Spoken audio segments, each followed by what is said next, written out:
Thanks very much for the warm introduction, Michelle. And great to meet you, Connor, finally. And Joe, thanks for inviting me to talk as well with the group. So I'm an occupational hygienist. I've got 30 years experience. I'm also certified.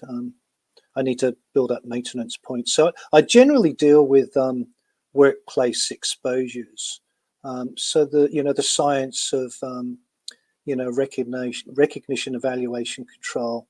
It's part of what we do. So we look at exposures to hazards in workplaces, but our science is actually translatable to this situation as well for the public. So the first slide, please.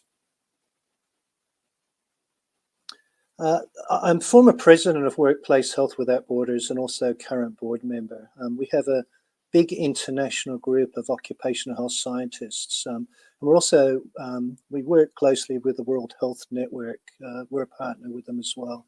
And they've got this great infographic. And the good thing about the World Health Network is they're independent from any political body or government. So this is a completely science-based organization. And they really promote the elimination strategy rather than mitigation strategy. So if you think about countries like New Zealand, they follow the elimination strategy.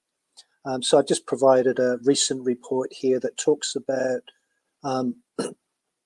countries do much better when they follow the elimination strategy. Their economy even is much better as well. So, and there's some links to some resources there. Next slide, please.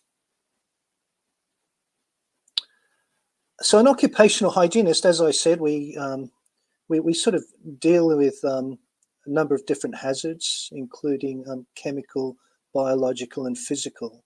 And when it comes to biological, this is part of our science. So there is actually international standard, ISO 7708. It's actually an air quality standard for particle size definitions for health-related sampling, and it talks about inhalable particulate being less than 100 microns. So we've known for a long time how to control exposure to these kind of particulates, and SARS-CoV-2 is no different. It's in an aerosol form. So we also really push for respirators rather than masks. So respirators are personal protective equipment. They're not just a barrier that goes in the face, they protect the wearer. But a lot of the recent research has shown that not only will they protect the wearer really well with a good face fit, they're also great as source control. So, the source control is almost equivalent to them being used as personal protective equipment. And there's a standard that Dr. Smith will talk about, CSA 94.4, that talks about proper training and fit testing and the importance of all the different elements in the program. Next slide, please.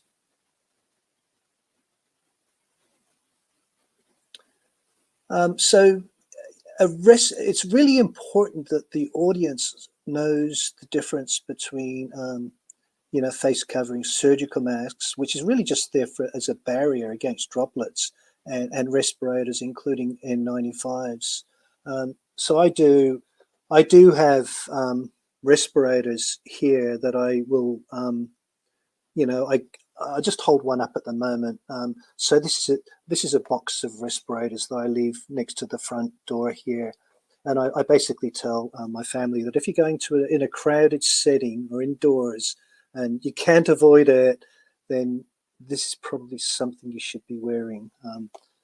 But if I usually just go outside and walk around, this is a KN95, so it's nowhere near as effective as this one here is a KN99 with straps that go around the back of the head, and you get a much better face fit. But these are way better than either cloth or surgical masks because they have a much better face fit. Next slide, please.